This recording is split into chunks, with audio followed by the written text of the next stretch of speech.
everybody. This is James Diboe, Discovering, dedicated to original peoples as always. And we got season 1, episode 2, dealing with Asian travels. So this is the follow-up of episode 1. Episode 1, we were dealing with African travels. Now we're moving into Asian travels. Now, the similarities of what we're going to deal with, and then there's also different things as well. Now, one of the things that is definitely going to be the same is something called colorism. We spoke about this last time. Asia has a big colorism problem. West in Africa, and we're going to get into that now as I journeyed on my travels. So now the first country we're going to go to now, I'm going to start with Hong Kong. Now, Hong Kong was a part of China, and it's back to China. The British took it for so long, maybe 100 years. But anyway, so when I first get to Hong Kong, I'd done a little bit of studies on China, and I was looking at the black presence of China, the original peoples.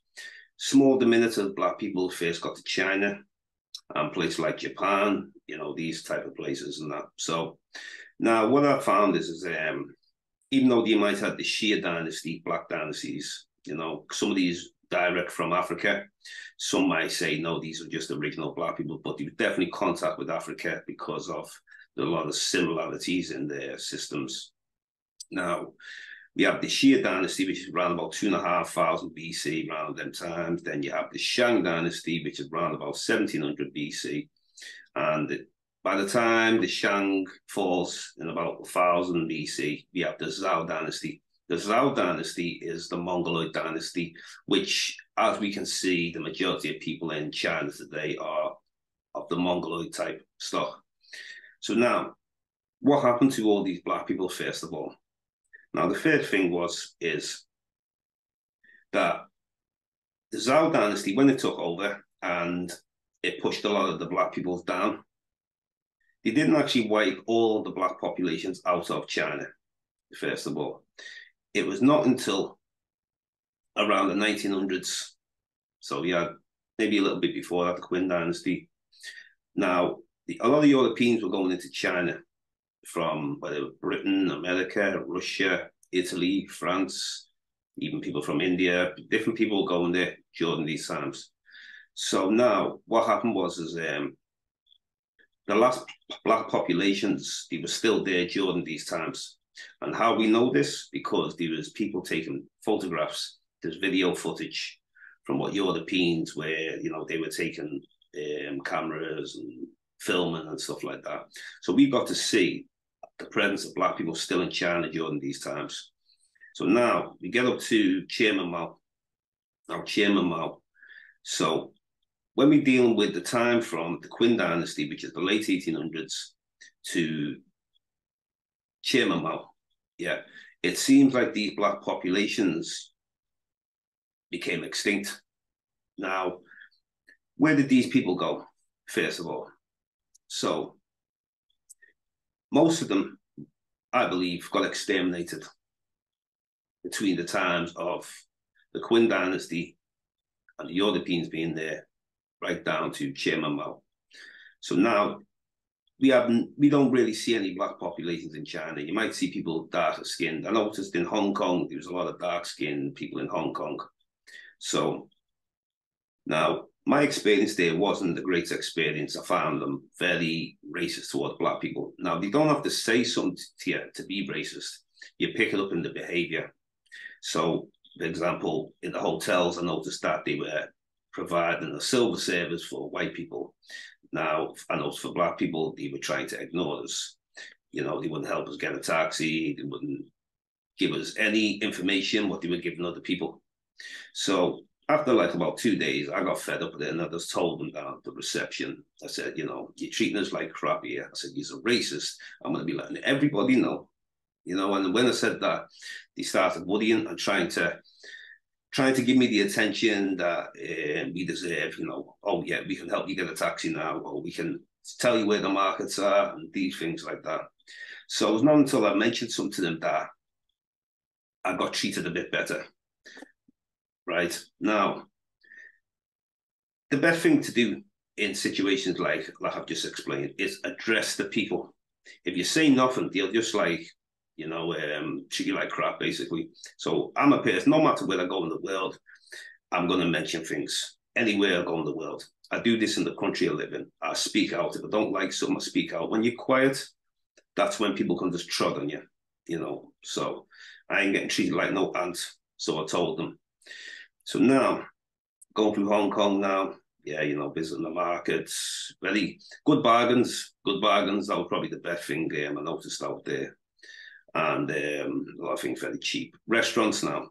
And I noticed they're not treating us too good in the restaurants, just tossing the food at you and like just real no good anyway, So basically the greatest thing for me was to get out of there anyway. Now, the other reason for being there was I was going into the Fiji Islands, and that's the only reason why I actually went to Hong Kong, is because I wanted to connect flights. I was there for like 5 days and then went into the Fiji Islands. But anyway, I noticed like some dark-skinned people in Hong Kong.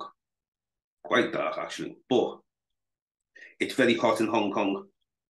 It's like south of China, so it's hot. Really hot. Now, you have a part that if you go the south of China, where you got places like Yunnan.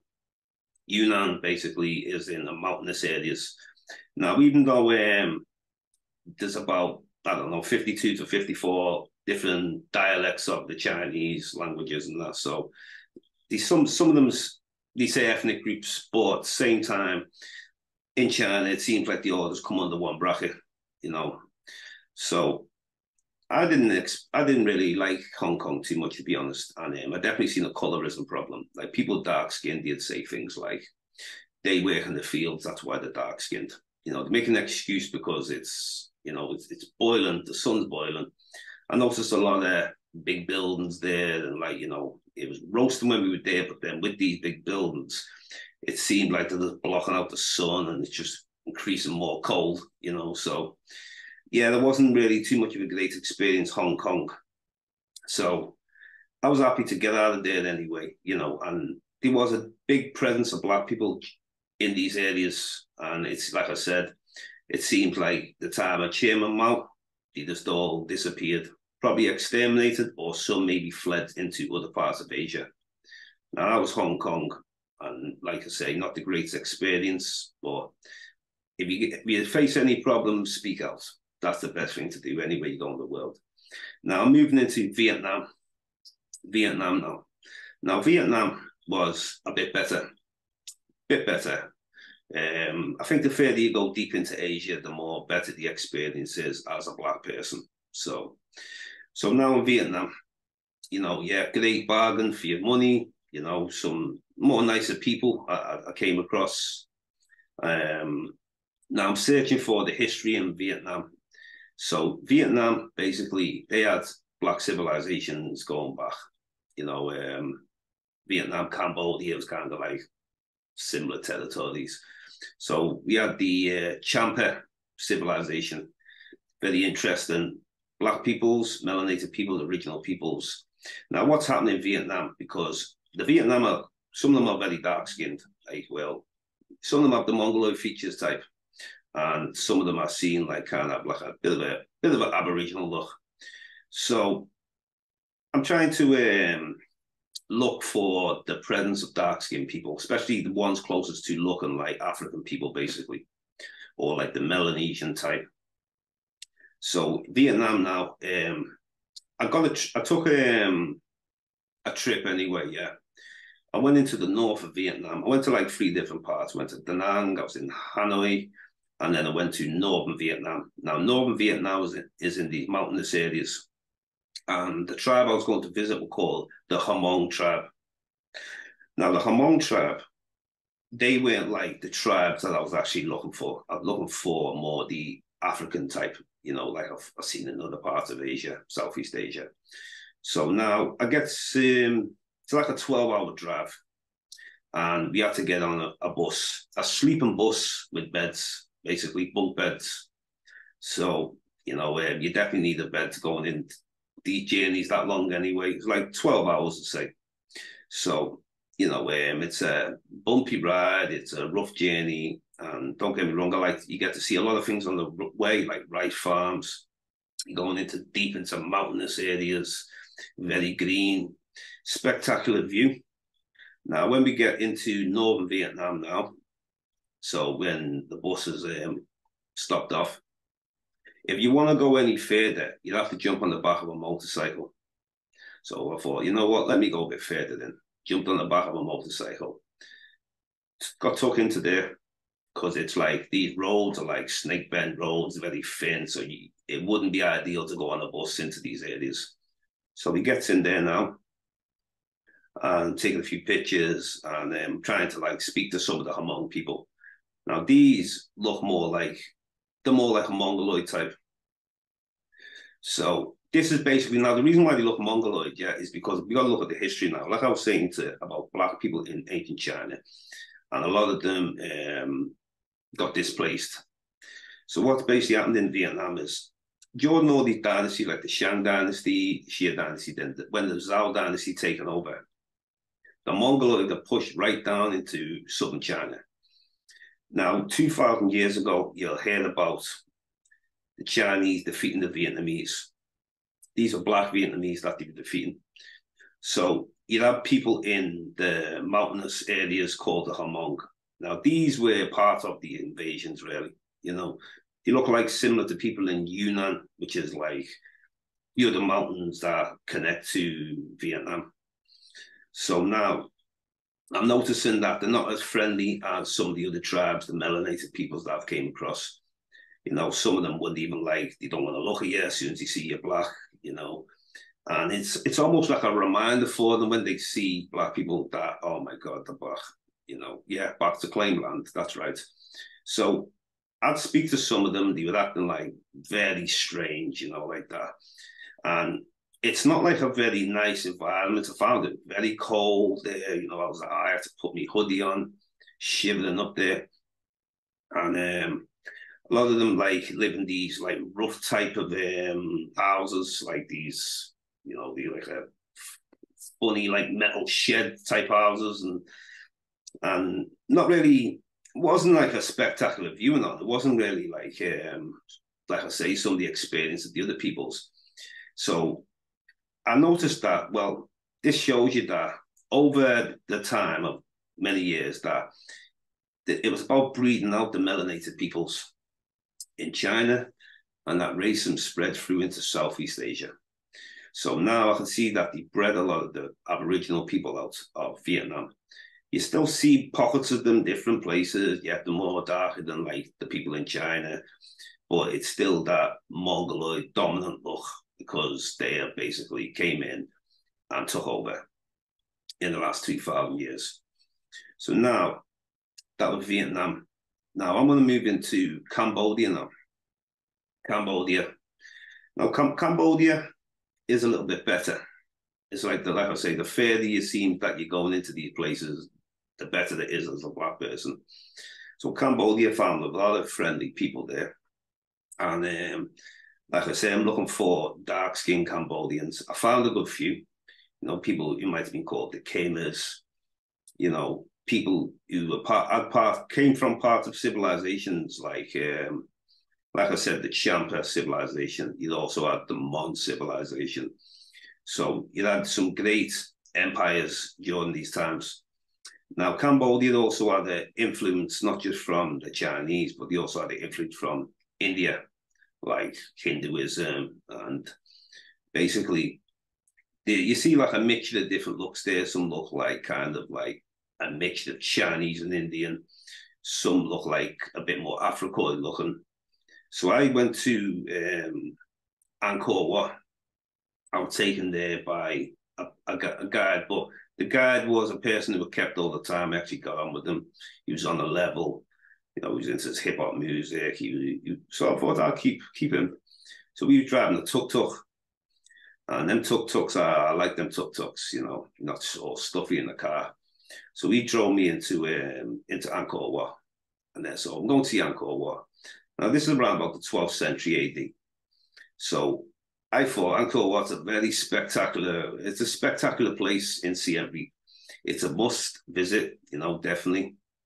And I noticed a lot of Buddhas praying there, but at the same time, you did have it was a Hindu influence in the beginning, but it's a very, very spectacular place, spiritual type of people.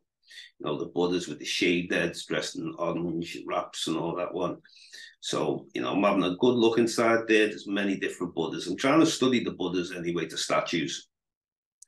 A lot of missing noses off them and different things like that. And this seems to always happen when people have Africoid features, you know, missing noses. So this would have been a black civilization. Now, when I was there, I also asked, can I go to visit two other places? A place called Angkor.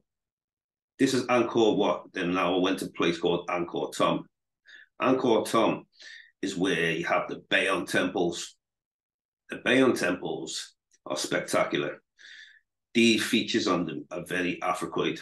So I was happy to be in the presence of the ancestors, you know, just like ourselves, black peoples, you know, we are everywhere on the planet, and we've always moved around the planet, you know. So I'm looking at connections with Africa and Asia, because I've read a lot about Asia, you see, where the presence of the global African presence, like, you know, me, Grandmaster teacher, Dr. Ranoko Rashidi, he spoke a lot about these places, went these places, researched about these places, went into the museums, into these places, and showed a lot of proof that these are black civilizations, melanated peoples.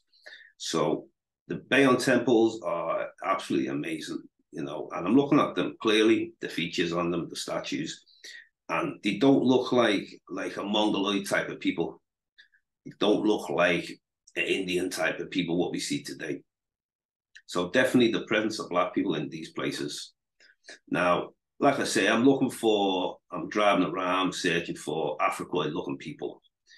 Now, there was dark-skinned people, like there were people there who kind of like look, like I say, different mixtures of different things, but I could see the African presence in them. Also going to see the tree of life. There's a couple of different trees there. There's one that's amazing that grows off the roots of like a hut, like the little house type thing, and I thought these were spectacular. And then also there's the movie called Tomb Raider. You see the I don't know if you want to call it the fig tree, the tree of life, but it's basically off the movie Tomb Raider. So that was interesting. Angkor Wat, I really got on with the people there. I thought, like, you know, there's less racism. And I noticed when I was staying in a hotel, it was a Chinese-owned hotel, and people from Cambodia, dark-skinned people were working there. You know, I could see they had them working hard. They didn't really like them having conversations with me, you know, but I was more gravitating towards them, having long, deep discussions. And I remember some of the Chinese saying, come on, get to work to them. And I ended up saying, look, I'm having a deep discussion. They're here to bring hospitality to the guest. You know, I don't have to give you bad reviews, you know. And they start, oh, yeah. And then coming over and offering me beers and all that one. Like I say, you keep quiet, you get trod on. That's the way it is. So I speak out. So I was able to have longer discussions with these people because I have to step in for them because they were worried about their jobs going. Probably when they got off, they probably got kicked off on. That doesn't matter then, because the main thing is have your pride. All money's not good money. Simple as that. Now, moving into Thailand now.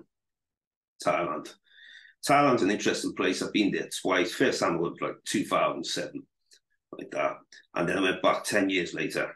Now, first time I went, I'm noticing very dark-skinned Thailand people, very dark-skinned. And I was always wondering, like, I wonder if like these have got black in them or something, like back then. Then obviously as I started doing further research, I thought I've got to go back there because I started studying about they actually have black, proper African people still living there. So what was interesting is I went to, I'm having to go on a 7-hour drive now. Now, the drive now was basically, I have got to get 2 buses. I was staying in a place called Krabi. I had to get 2 different buses there. First of all, I went to Krabi town to catch the bus. Now, I don't really know exactly where I'm going. I wasn't like, I was just taking the chance just by myself and, you know, to risk to do this. But I was so passionate about going to visit these peoples anyway.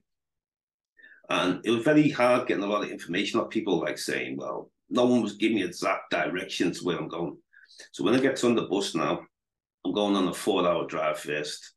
So I'm assuming that this bus is going to take me to where I'm going. Well, next minute, the bus stops at the station.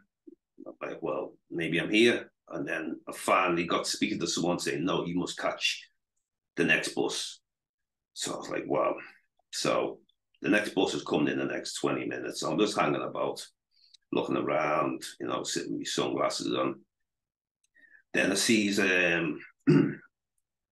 some European tourists there. Now, I could see they look lost, and I could see like they stood out.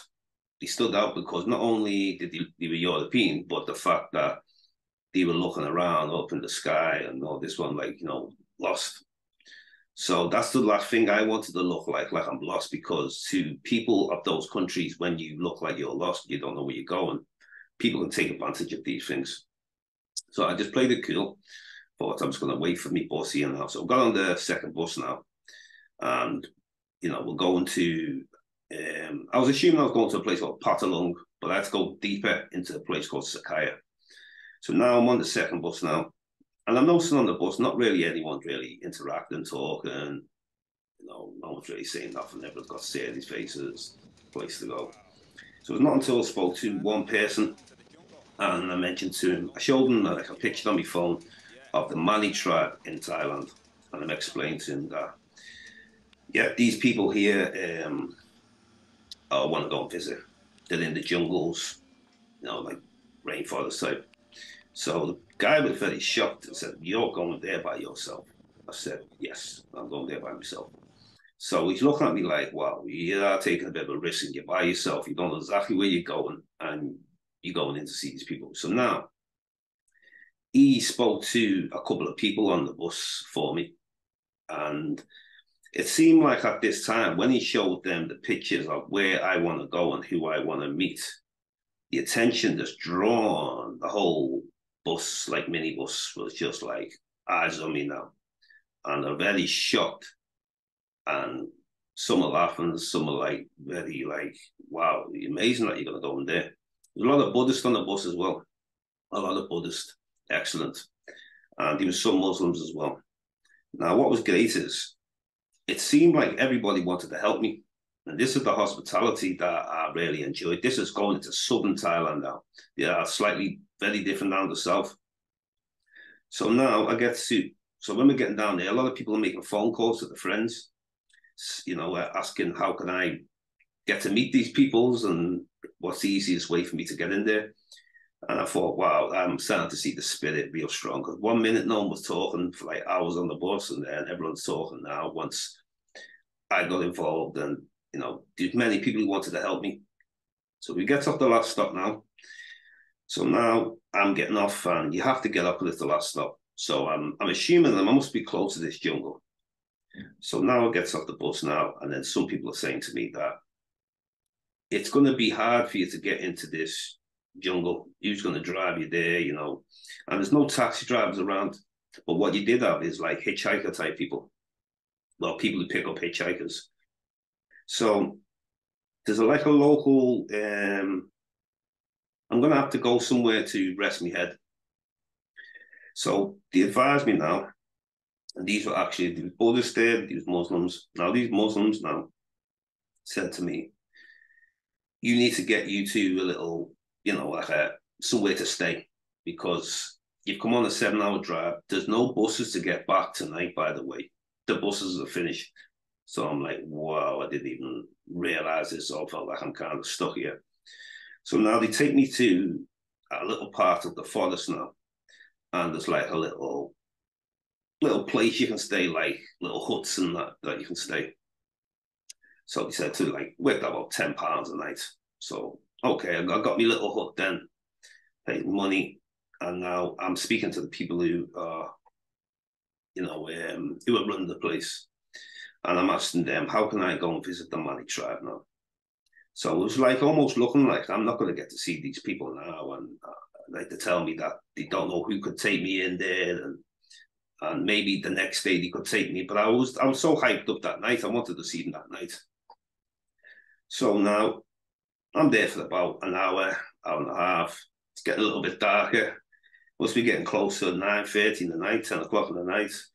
And I'm getting a bit impatient. So then all of a sudden, a driver comes in now. A driver comes in, a Thai man. Now, they introduced me to him, said, he will take you into the jungle. And I was like, oh, thank God, you know, I've made up. So now one of the great things, he watched the football, like, so he knew about Liverpool, you know. Now, me personally, I don't even watch football. I don't care about football. It's the last sport I've ever been interested in. I don't know. No, I couldn't even probably name about two footballers because I'm really not interested in it. It might sound surprising because everyone's into it, but I'm an individual.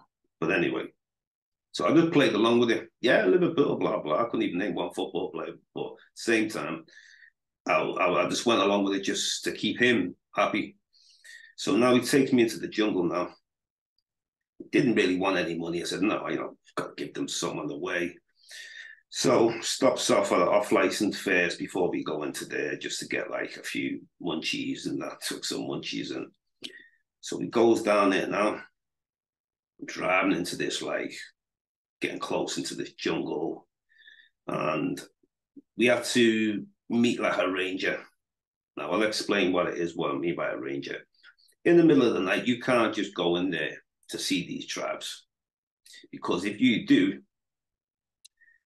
don't be surprised if they start loading up the blowpipe and spitting poison that starts at you, and you'll be killed in 6 seconds. You know, you're the uninvited guest. So basically, I had to meet the ranger. The ranger had to, you know, I had a little few discussions with me first before we go in there. He gave me a torch because it's pitch black. You got to have a torch in there. So now it jumps on a little, you know, like a, I don't know what to call them, like some sort of like tiny, like little wagon type thing to drive us in there. So now when we get there now, and he's done something like a, don't even know what he's done. He's shouted something up like in their language, so to alert them that, oh, we're coming in. So now we're going in now, you know, going up these paths, you know. I'm shining the torch everywhere because it's pitch black. I'm thinking to myself, what, you know, there's pythons in here. You've got tigers in here. And you've got all sorts of other animals in there. So I'm shining the torch everywhere. I'm just hoping like no python comes out, or, you know, tigers and stuff like that. So now we get in there. And as soon as I got in now, I can see all the little bamboo huts now.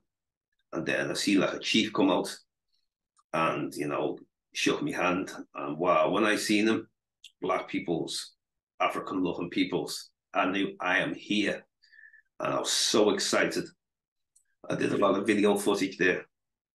I ate some of their potatoes that they were cooking. And I was just so blessed now. I felt like I couldn't even care what happened to me from there. Once I seen them, I thought, because this long journey have come on. And now I'm sitting in the bamboo huts with them, getting pictures with them. I'm eating with them. I'm having discussions with them. And there's many different huts, and I'm going around different huts. And it's funny because it's like quite late in the night, and a lot of people, you know, some of them were like very sleepy in the huts and that. But when they seen another black man was coming in, they were amazed. So what I did, yeah, on my phone now, I've got loads of pictures of different black people from around the world. So what I did is educated them, and I was showing them, this is Africa, showing them a picture of an African person. Then I was showing them other black people in different parts of the world. I was showing them their neighbors, so people from other parts of Southeast Asia. This is when the spirit really kicked into them. They seen that I am not no average brother just coming in there with no knowledge. They seen that I'm here to give a message. And these people are very spiritual people. So I felt that spiritual connection with them very strongly, very strongly. And I knew it would once I connect with the melanated peoples, because the melanated peoples always have the highest spirit. And remember, These are the original peoples. So when you want to know about the roots of Thailand, you just looking at all these people who look kind of like Mongoloid type, ain't no root they're going to give you. You have told me nothing about Thailand if you've not met the Mani people. Simple as that. So meeting the Mani people, you are meeting the original people of nature, you know, semi-nomadic kind of hunter-gatherers. Now, they've had a lot of history over the years, like I was saying about Vietnam. Vietnam getting attacked by the Mongoloids, then later on, people, refugees and different people coming there. Also, the times of the communism wars, the guerrillas. There might have been times when the guerrillas were using the Mani places as bases because the Mani used to live more further into Thailand, not just in the parts of Kaya where I was. It used to be in places like Patalong. Now, during the wars, the guerrillas would use these bases, the Mani areas. So then it's made them want to push back and push back. You know, there's just been no peace for them for too long. And these people have been there for at least like 40,000 years, maybe even longer. And I really feel for these peoples because no one cares about these peoples. No one talks about them. When people think of Thai people, they don't think of these people. They're thinking of like the Mongoloid type of people, you know what I'm saying? They're thinking of Buddhism, you know, they're thinking of like, all like the common stuff that we hear today, you know, Thai boxing, this one, that one. Yeah, we got to see all of that. But what I mean is the original peoples, it's really sad that in the school systems they're not educating people about these, you know, universities, I don't even think they're educating about these peoples. So it's only the fact that you got to do your own research and find out a lot about these people, these spiritual peoples, the people true with nature, you know. So next day, then, so after that, I did me little discussion. So now I'm going to stay not too far away from them, like about 10 minutes or something like that. So I'm going back to my like little thing. I'm going to stay in, not quite like theirs. Mine actually had a toilet in, so it was a bit different, and a shower. So I was not in no hut. I was just like in a small kind of box type room, basically, in the forest. So the next day, I was able to get back to where I was staying, you know, another 7-hour bus drive. But going back was just a lot easier than getting there. So that was a big experience that. And I was just like really felt the excitement, really excited, especially in the nighttime. I've never been in the nighttime. I've been to many jungles and rainforests, but not in the nighttime. So that was the very surprising experience, that one. And that was Thailand anyway. Interesting. Now we're going to move into Malaysia now. So now we move into Malaysia. Now Malaysia is a very interesting place. I got to meet the Orange Asli tribe there. So first of all, before I even get up to these places, I'm speaking to a lot of the local peoples now. I was there also with my cousin Daniel. So we're speaking to a lot of the local people about these tribes. Also, what was great is he had friends there who were basically could just take us where we need to go to, so which was great. Now, a lot of the people I'm speaking to in Malaysia are not aware of the Orange Asli tribe, or there's other African-looking tribes as well, the Samang and certain other ones. So a lot of the people just didn't have a clue what I was talking about. So I was going into tour operators. I was nagging different people. I'm showing pictures of them saying, come on now, you must know who these people are. So I'm staying in like Kuala Lumpur. So Kuala Lumpur is going to be about a 5-hour drive. So basically what ends up happening is I must have went to about 5, 6, 7, I don't even know how many different tour operators I went into. Finally, somebody overhears a conversation and says to me, called me over and said, I know who the people you're talking about. I know who you're talking about. A lot of people here don't know the history, so I can help you. So he gave me a phone number to go somewhere in maybe about 20 minutes, and that's where you can arrange the trip. So I was so excited. Got down there in the taxi, spoke to the people, they showed me the pictures of the people, so we know in confirmation this is the people who we're going to be looking for, who we're going to be finding. So now I'm thinking, yes, it's on. It is on. So now Picks us up at 6 in the morning now in a Jeep, big Jeep, very comfortable. So we're just driving down. We had a great driver as well, and that's one thing about that. When you have a great driver, like you're getting on with the person on a level, that always helps your journey, rather than some miserable dude just like saying nothing. So he's even like stopping off a bunch of temples for us. So then we got a picture, the giant Hindu temple, massive one. Yeah, so we got, he's really helpful for this. Whenever we want to stop off on the way, because we're going on a flat about drive, he's stopping off for us. So we was excited about this. Gets there now. So now we get to a place called Tama Nagara. So now we're in there now. I'm so happy now.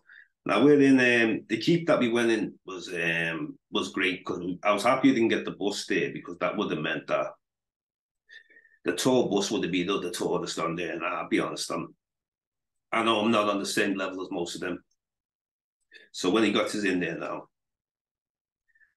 as you get into this place as well, say when you get into, say, maybe 20 minutes before you get into this rainforest, you start seeing the people in Malaysia even more darker, afros on them. You're like, whoa, we're getting into this warmer area now, I always get that warm feeling when I see our people. So now it gets into the rainforest now.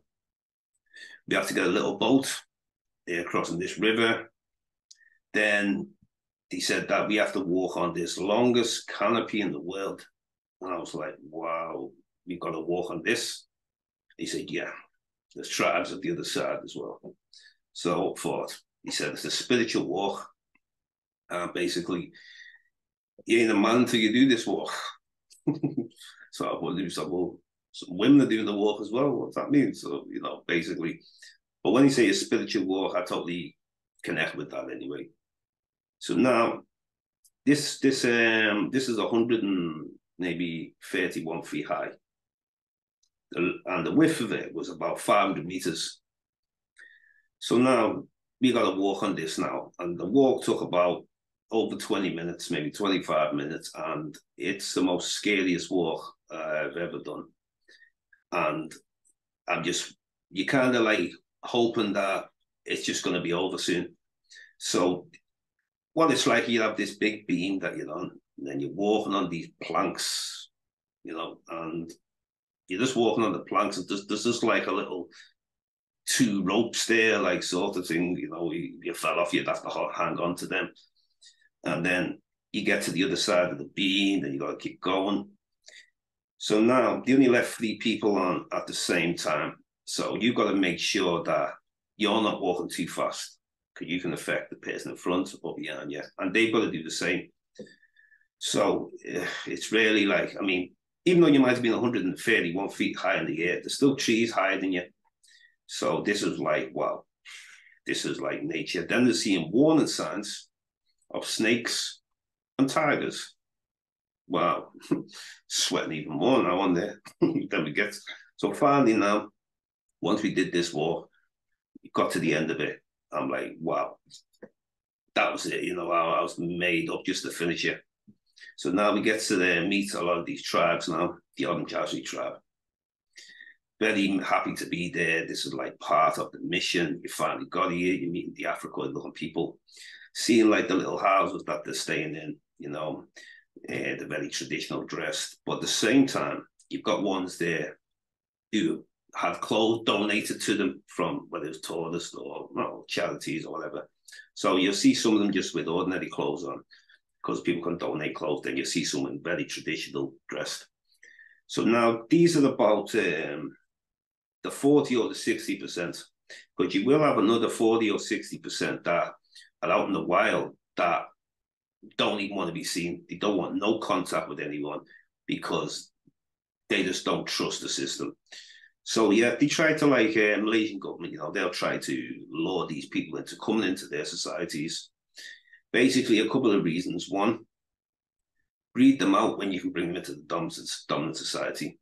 Breed them out, try and get rid of that African look, and basically there could be resources in these areas as well. And that's another thing, even in Thailand. Certain things, resources there. You know, there's a lot of palm oil and stuff like that. You know, so this is why they're trying to encourage these peoples to come out.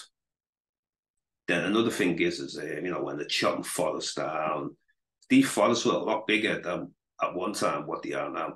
It's like everywhere you go, they're shrinking the forest. So, yeah, so we're getting to meet the chief up there, yeah. Now, because there's like a guide there now, not the driver, it was this the guide, he was just there. So he's trying to take a little control. He's doing a lot of lying as well, which I had to pull him up about. So first of all, we're doing things like using the blowpipe. Blowpipe was amazing, just like shooting the darts, trying to hit the target. And this is what they do to kill the prey. Tigers, monkeys, and whatever animals that, like, you know, this is how they hunt. You also bury the dead. You're burying the dead in the trees, preserving them for so many days. And this is part of the burial practice. So now, I get to meet the chief now. I'm looking up, and there's someone standing on like a high hill, like quite far. You know what I'm saying? I can see him from the distance, and one of the guys said, "That's the chief." So I knew I've got to work my way up to see that chief now. So I took a picture, zoomed in, just in case he goes away or somehow I don't get to meet him. So I worked my way up, meeting a lot of the tribes on the way. I'm discussions with them, and it's leading my way to get to see the chief.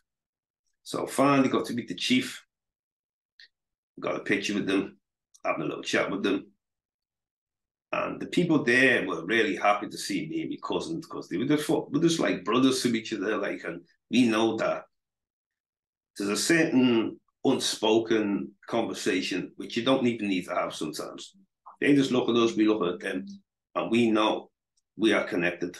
We're connected spiritually, but also connected by being suppressed by lighter people. We both know. Sometimes you can just read each other. You probably wonder what they've been through for where they're from, and I'm wondering what are they been through. So this is the same thing with Black people wherever we are in the world. We're kept down the most wherever we go. And this is what makes us a lot stronger as people. We're the most powerful as people. Ain't no one could go through what we went through. So anyway, yeah, so meeting the Asia tribe was just absolutely amazing. You know, now the tour man, we didn't actually go up there with the tour man, but there was a tour man there. So we just jumped on just to listen to what they're saying and that. So he's basically telling the other tourists a lot of lies. He doesn't want to call them the indigenous peoples. He's basically saying that these have only been here for 200 years and they came from Papua New Guinea. I got so wound up then. So I approached them and said, why are you telling lies to the tourists? They've been here like at least 40,000 years. You've probably been here about 200 years. You know what I'm saying? So what it is they wanted to deflect that the migration that came into these places from China and places like that, because there were many dark-skinned people in Southeast Asia. So you have an Austronesian migration that comes in. These are like a mixture. They're more like, as you see people in Polynesia and some Southeast Asian people, they have come out of the Austronesian connection, which is a mixture of Aboriginal blacks in China that were there in the last, over 2,500 years ago. And they mixed in with the Mongol and came into these places. That's why you see the Malays are more darker than like what the Chinese, modern Chinese are, and the Thais and Cambodians and Indonesians. So then later on, more waves come in. Remember, you had Genghis Khan, these people later on trying to come into these places, take over. So they're bringing that Mongoloid mix in, you know what I'm saying? So this guy was more like the Mongoloid type, so I've just explained to them about the history. And I ended up taking over the tour. He felt like a fool. So now he tries to tell me other stories now. He tries to tell me that people didn't originate in Africa.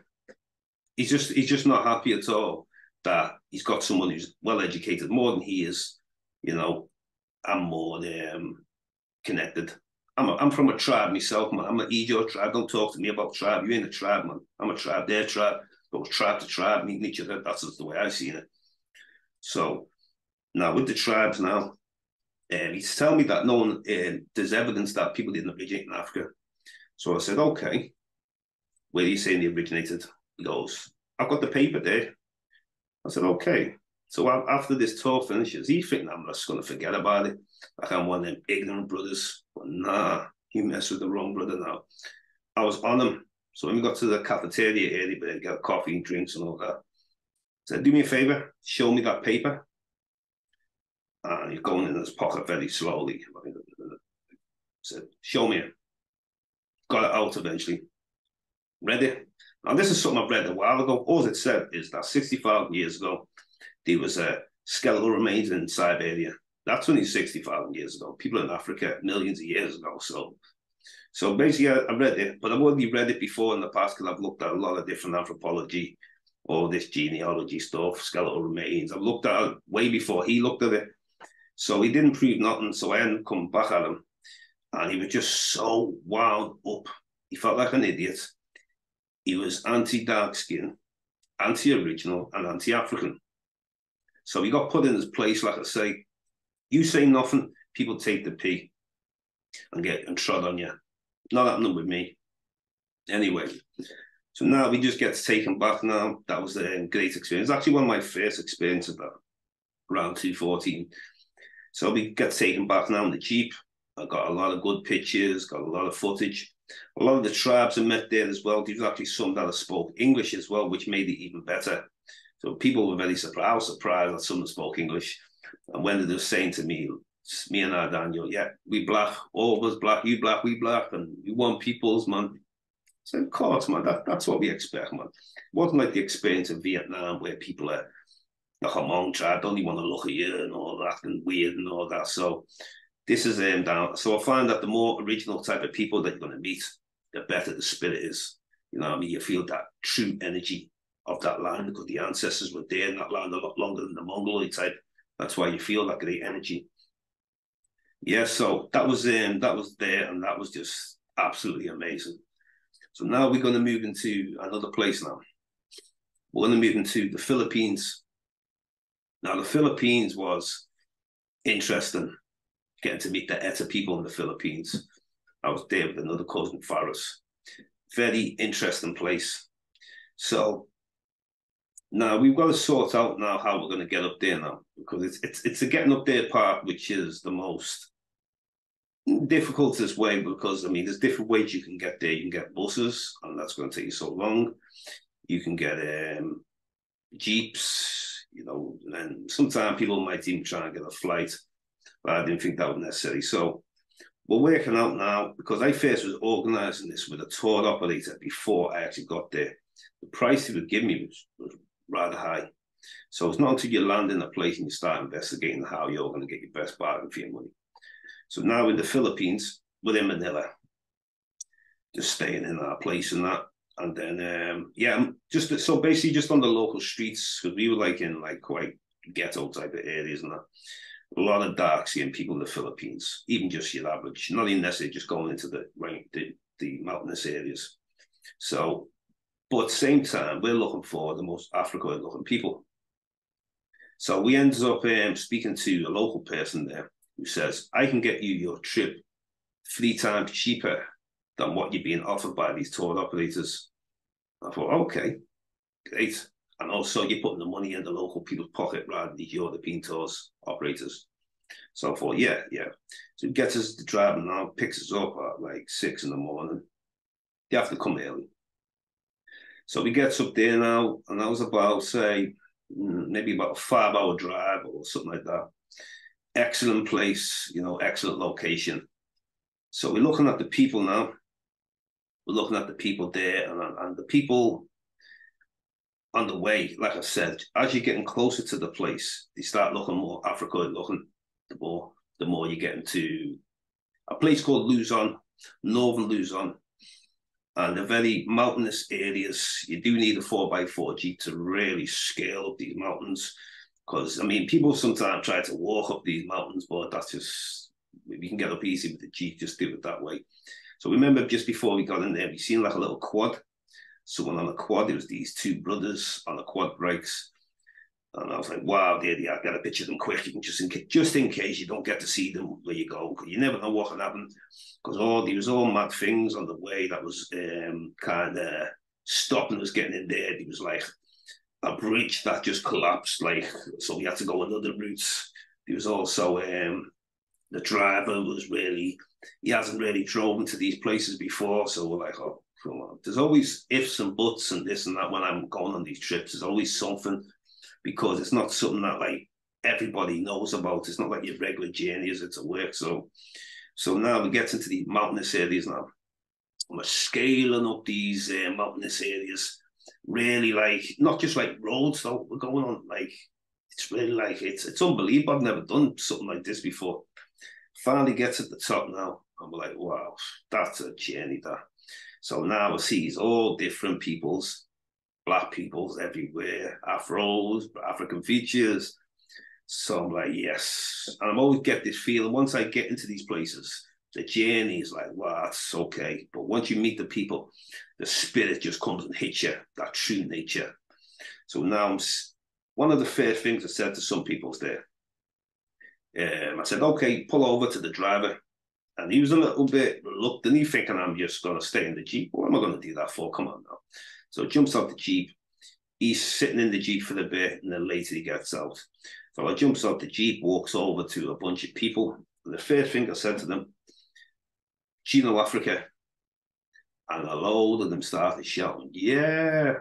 And once they said that, the spirit just kicked into me. And I knew from that point, everything's going to be okay. Everything's going to be connected. This is all meant to be. It's another spiritual connection, just like other melanated tribes have met. So I'm speaking to them now, and getting all pictures with them, having discussions, looking at the little houses, and speaking about the history.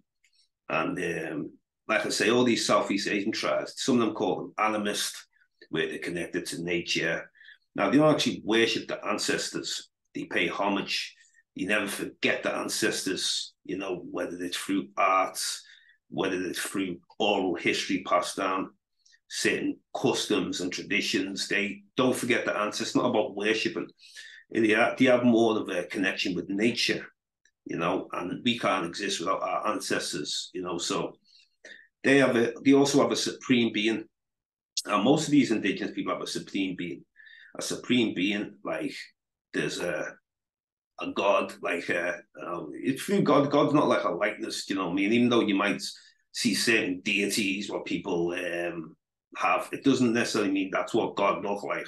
I mean? People make up images of God basically through nature, because how can you can't see God, so you've got to make up certain images, haven't you? Certain deities. So they'll have, for example, they'll look and think, well, there's good and evil, right? They don't use the word devil. There's good and evil. And over these good and evil, so God will have lesser beings, the devil, or what I don't even want to say devil, only because you're familiar with the devil. Evil has lesser beings. So sort of like this little army of evil forces that work for bigger forces, and then good forces work for good forces, supreme being. They believe that every living thing has a soul, a spirit. So the trees, the water, the mountains, every living thing, basically, that has life, plants. So it was just great connecting with them. And I can really relate to these things, because if I look at my own tribe, myself, Ejo tribe, we were about nature. We had water spirits and all sorts of things. So that was so easy for me to connect, more easy for me to connect and understand that than any religion, that the modern day religions that we come across. I can't really relate to most of them, that'd be realistic. I relate to true nature, which is being practiced from the beginning of time. And that's what I'm about.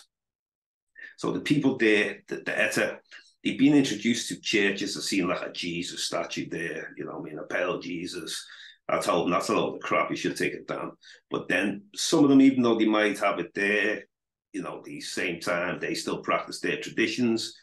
But they're opening up like little schools. They're trying to get the Etta people into learning different things. They've done this with many indigenous peoples, to take them away from who they are.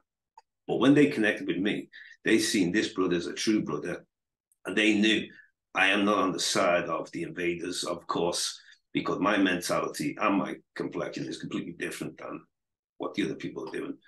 So it was important that I connected with them. Yeah, you will get some people who donate clothes, donate little thing for them to help them. So the ETA people are definitely a very important people in the Philippines. They've had to avoid things also like typhoons. So they've had to move to different areas to, try and dodge these typhoons and stuff. And they're very proud people, very proud people. And like I say, these all have a connection. At one time, the whole of Asia was black, just like the world was black. And then through people, you say during the Ice Age, then different races were being formed, and then these cold environmental people were coming in and starting to bring conquest. They didn't have no civilizations and pushed their way right into Asia. Later on, you had the Spanish, going there into the Philippines, bringing all that nonsense crap there and not their religion. So at the end of the day, the ETA people are definitely very important people. Very important people. So don't talk about the Philippines if you ain't speaking about the ETA or the Atay, So anyway, the Philippines was definitely an interesting place. And we got a jeep back. We got the jeep back. And even the driver got comfortable after so long because he seen I was comfortable, there with another cousin, like I say. So that was the ETA people, very important people. Now also, Singapore is another place. Singapore, a little tiny island, and it's kind of like where Malaysia is, but it's considered its own country now, Singapore. So Singapore, that was a great place, very nice, tidy, clean place, rich place. But at the same time, I'm looking at the peoples. So I've seen a lot of dark-skinned Singaporeans, a lot of dark-skinned ones. So even though you might have a lot of Chinese and say Mongoloid-looking people, there was ones that didn't look quite Mongoloid. I actually took some pictures of them, and I thought, you know what? Here's another reason why I'm here. I said, I'm not here to see the Mongoloid type of people or the European type of peoples. I'm here to see people like you. So these are really, very happy with me. They're very excited. And, when I seen them, it's like no one really showed these peoples that type of attention. They're always looking for the other peoples or people who got money or whatever. Singapore was very interesting, though. So that was an important place, Singapore, as far as meeting the melanated peoples. And it's a nice place as well, definitely very clean. Don't think I could buy any chewing gum out there or nothing like that. Yeah, Singapore, definitely an interesting place. Did a little, like a safari out there, nighttime safari out there. And you see some, nice wildlife and that, So, yeah, Singapore. Now, moving into Indonesia now. Now, Indonesia was an interesting place because before I even got there, I researched about it, and I can see a lot of dark-skinned Indonesians. Now, we're pushing more deeper into Southeast Asia now. So we're looking at, like, say, we're getting close to, like, Papua New Guinea, basically. So a lot of dark-skinned Indonesian all over the place. Now, a good bunch of them might look a bit Mongoloid type, where you can see they've got a mix in them, but they're very dark-skinned with more Africoid features, wider nose. So the Indonesian people, and I remember we bumped into ones with afros. We stopped on the street speaking to them. And we said, so where are you from? He said, we're from Indonesia. So I was like, oh, okay. Because, some people try to act like he's all like Mongoloid type looking. He said, no, there's plenty of us around. You just got to find us, with you, and also with them saying, I said, you consider yourself as black people. He said, of course, we're the same as you. So when they say that we're the same, that makes that connection more stronger. And it's very important that, now, what I found quite easy in Indonesia, a lot of places you go, you will see black people. It's very easier than other parts of Asia because we're going more closer to Papua now. Now, don't get me wrong, there will be some people we bumped into some people in Indonesia who have come up from Papua, also Papua New Guinea. Well, they call it West Papua, That's the one. Because Indonesians colonized it. They colonized it, and there was, I don't even know how many million, maybe 500,000 to 1 million people in the last 40 or 50 years or something like that, slaughtered in the Papua, people of West Papua. So they took that region, West Papua, so it's basically, they're just under threat. And it's a very terrible thing what they've been through. A man called Benny Wender, he's an interesting activist. He has had a lot of suffering. He's watched his family get murdered. He's been locked in jails. He's had to break out of jails. He's an activist he came into the UK. He traveled to many different places, even in Africa, looking for help. And I think it was like Senegal or one of them countries that were helping him. And basically, he was looking for help, hoping that this is all going to stop, all this racism, what's going on. So Benny Wender, definitely a great activist fighting against the Indonesian government and the army and that. So yeah, that was definitely an interesting place, Indonesia. Very interesting, lovely weather. Met some good people there as well. A man called Rudy, he was driving us around for next to nothing, hanging out with us. So yeah, definitely a place there where it's quite easy to actually meet black people. Now in their government and in their president or whoever, prime ministers, they'll say that there's no indigenous peoples. That's how they teach peoples. We bumped into indigenous people just because they might not be like dressed a certain way. Indigenous peoples are the most Aboriginal looking peoples, or at least close enough to them. You know what I'm saying? So Indonesia is definitely a very important place, to meet black peoples. You can go deeper into different parts, and there's rainforest there. They do have a lot of earthquakes quite frequently. So food is lovely out there. Got to see things like white tigers out there. But we went to the zoo, Komodo dragons. They were just amazing, giant pythons. You got snakes out there like 50 feet, and so it's a very tropical place. Very good weather, good. So I met a lot of good people there.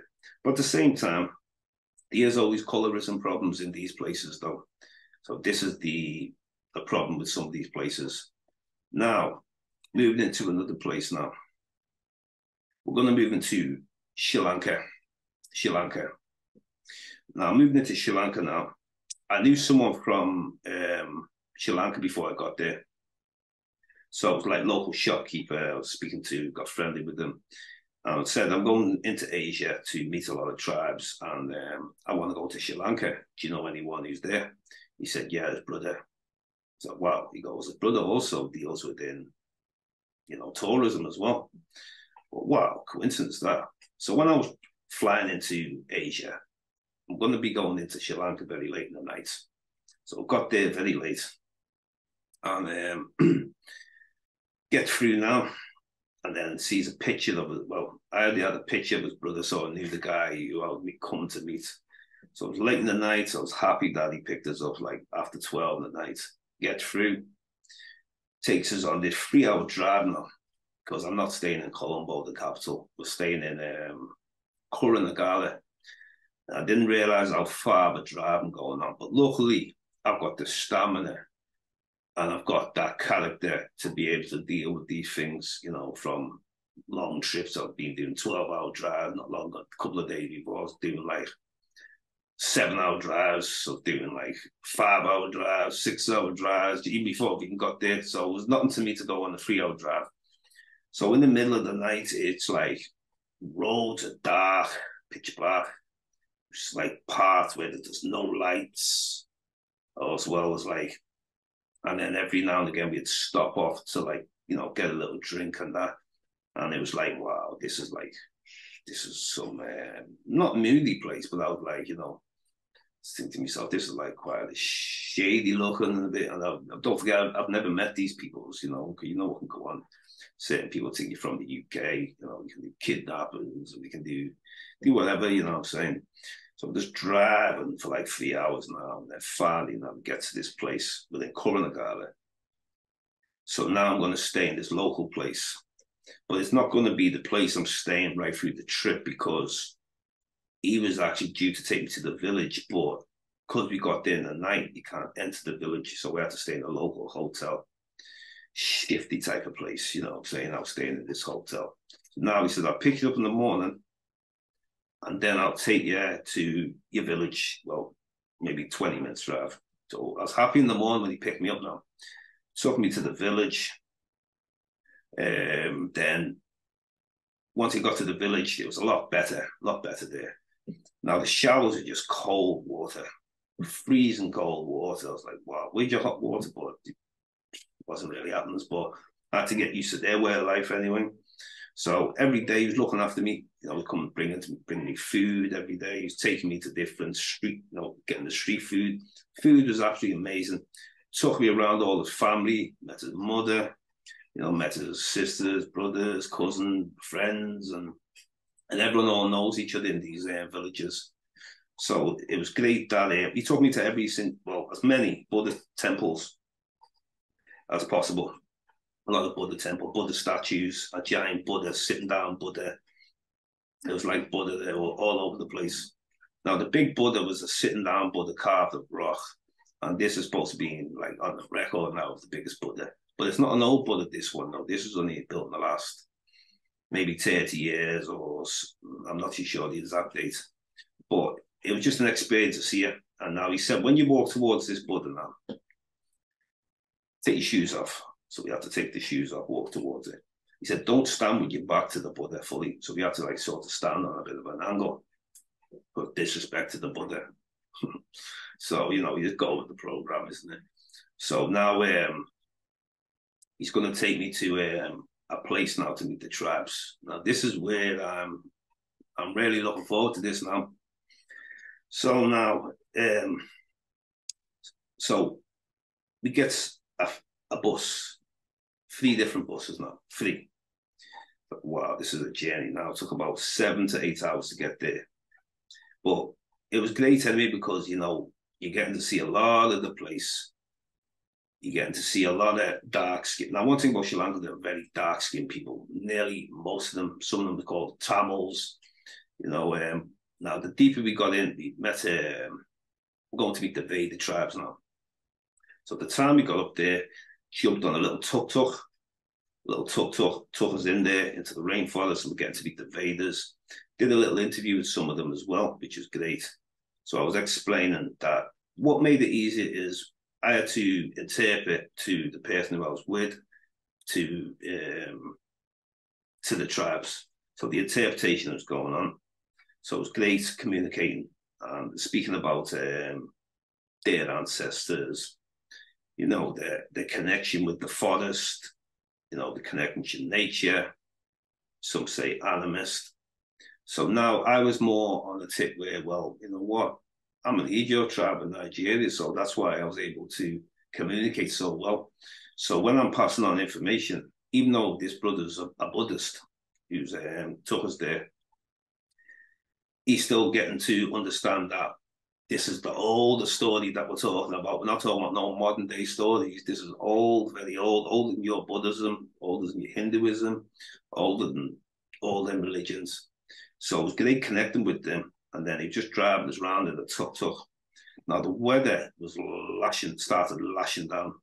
And when it started lashing down, it's a bit uncomfortable, but I knew I've just got to rough this journey. Got to rough it, you know what I'm saying? But don't rough it, then you failed the mission. Just get on with it and, you know, just deal with it. So I was happy that I dealt with that. Now the drive to get there was rough drive, torrential rains, mountainous snake bends. They call it the snake bend, where like we're on like these buses look like too big to be on these skinny like type of snake bends. Then there's other oncoming traffic. And it's just like, wow, this looks like we're just going to go off like a 1,000-foot cliff from here, you know what I'm saying? But at the end of the day, the mission was complete, just like all the missions were complete. And like I say, I believe in that spiritual connection, even before I go there, to when I get there, to when I return back. I see the experience was all mental work. It was like it was already paid out for me. A lot of things planned out.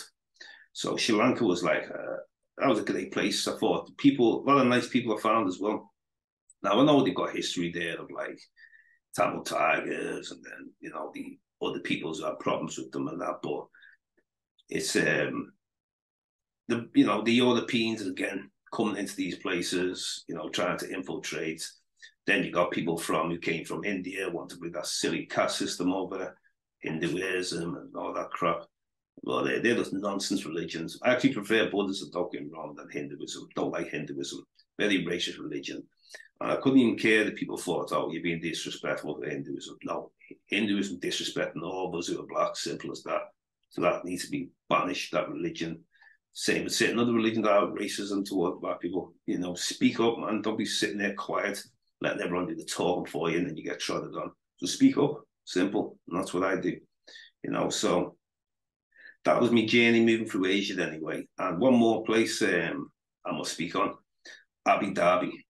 Abu Dhabi. So this is like what they call like the Middle East, you know, landed in Dubai and then went through to Abu Dhabi. That's what I stayed in. Now I'm looking for dark-skinned people there, and as always, not just like your typical Arab. So I'm meeting a lot of dark-skinned ones there now. There's one there, very dark-skinned. I got a picture with them, having a good chat with them. But yes, I was happy. You're saying, yeah, there's some of us are dark-skinned, you know, we've been here for a long time. So I noticed out there that there was racism out there. I noticed when I'm waiting now, because I got off the coach station, I'm waiting in the just outside the coach station to get a taxi to the hotel. So now each driver just driving past me, just driving past and picking up other people, and there's the queue to get in the taxis.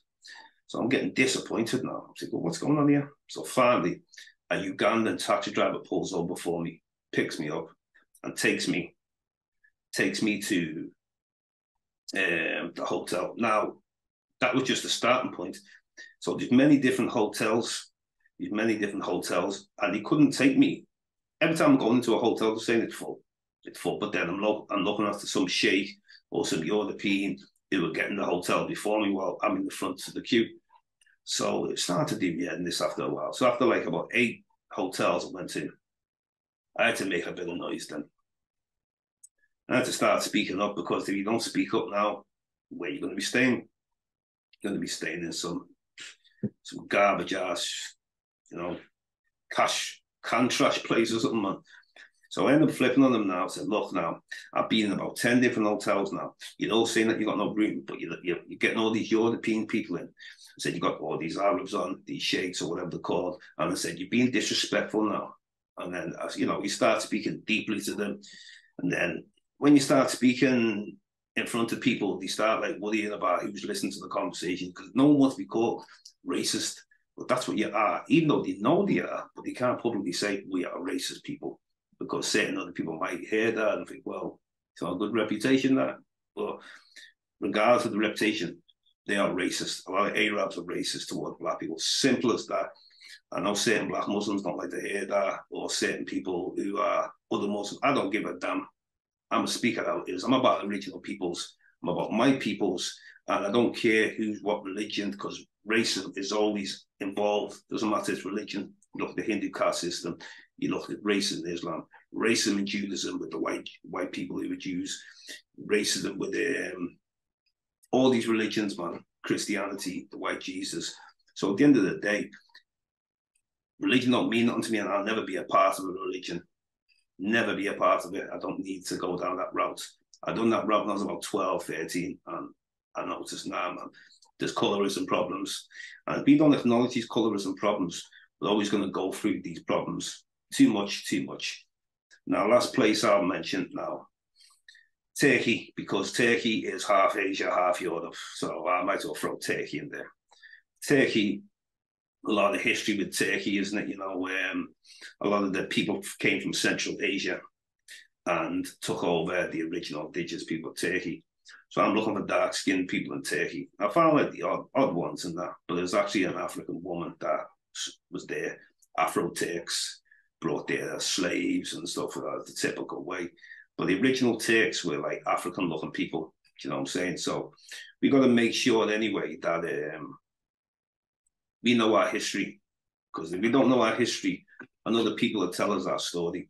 I didn't have any problem with Turkey. In Turkey, I thought it was a great experience. It was an interesting place.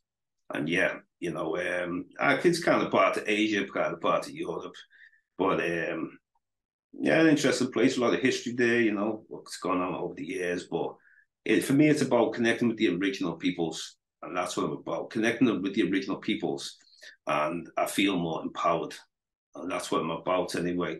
So that was the experience of Asia today, you know, episode 2, original peoples.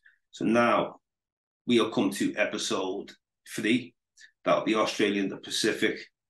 And that'll be on our next discussion anyway. So yeah, one thing that's very important, colorism again, as I say, very important that we're able to overcome these things, obstacles that we have to go through, whatever we go through as original peoples, a lot of suffering, destruction, but we must stay strong. And, you know, all this destruction makes us stronger. We are the most connected to nature, the most spiritual people. This is why we are like the most forgiving people on the planet. But anyway, I want to thank you very much anyway. You know, this is James Diboe, the Scubbling, dedicated to original peoples as always. And, you know, it's been a blessing. And we look forward to the next episode. And there's many other parts of Asia I do plan to go to. So, you know, I want to go and visit Japan soon. You know, I want to go and visit, like, say, what else? Maybe even go around one time. You know, there's plenty of places I want to go to anyway. I'll even go deeper to the mainland of China, go deeper into India, you know. So, yeah, man. But blessings anyway, and peace. And we'll see you at the next episode too. Peace, Black Power, original peoples, melanated power.